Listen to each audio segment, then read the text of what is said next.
महादेव के गणों में एक से बढ़कर एक वीर हैं, पर उन्हीं के बीच एक ऐसा गण भी है जो केवल हड्डियों का ढांचा है और जिसके 3 पैर हैं। आखिर कौन है यह विचित्र गण और महादेव ने उसे यह सम्मान क्यों दिया जबकि उसकी भक्ति ही अधूरी थी? ये कहानी है महर्षि भृंगी की, जिनकी शिव भक्ति की कोई सीमा नहीं थी, पर जिनका अहंकार भी असीम था। वे महादेव को ही परम सत्य मानते थे और उनके लिए शक्ति यानी माता पार्वती का कोई अस्तित्व ही नहीं था। जब भी वे कैलाश जाते तो वे केवल महादेव की परिक्रमा करते। वे जानबूझकर माता पार्वती को लांघ जाते, जो महादेव के ठीक बगल में बैठी होती थीं। उनका यह अहंकार, यह द्वैत भाव केवल माता पार्वती का नहीं बल्कि सृष्टि के उस आधे सत्य का अपमान था जिसके बिना स्वयं शिव भी अधूरे हैं। माता पार्वती ने उन्हें कई बार समझाने का प्रयास किया, पर भृंगी का हठ नहीं टूटा। तब उन्हें परम सत्य का पाठ पढ़ाने के लिए महादेव और माता पार्वती ने एक लीला रची। वे दोनों एक दूसरे में विलीन हो गए और अर्धनारीश्वर का दिव्य रूप धारण कर लिया, आधा शरीर शिव का, आधा शक्ति का।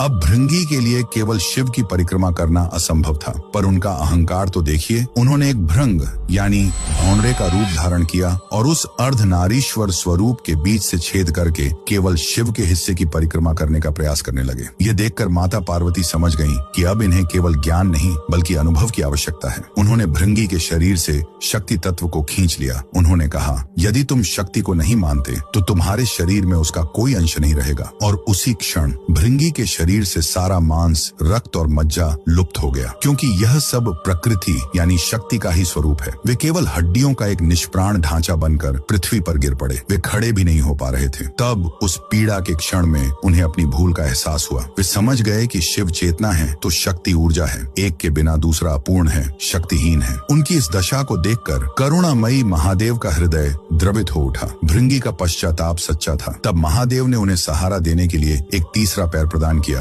ताकि वे खड़े हो सकें, और उन्हें केवल क्षमा ही नहीं किया बल्कि उन्हें अपने प्रमुख गणों में स्थान दिया, क्योंकि महादेव चाहते थे कि भृंगी का यह 3 पैरों वाला अस्थि पंजर स्वरूप पूरे ब्रह्मांड के लिए एक जीवंत पाठ बन जाए। यह हर क्षण यह याद दिलाए कि शिव और शक्ति अलग नहीं है। जो केवल एक की पूजा करता है उसकी भक्ति भृंगी की तरह ही अधूरी और लंगड़ी है। उस अर्धनारीश्वर के सम्मान में जो आधे होकर भी एक हैं, कमेंट्स में हर हर महादेव अवश्य लिखें।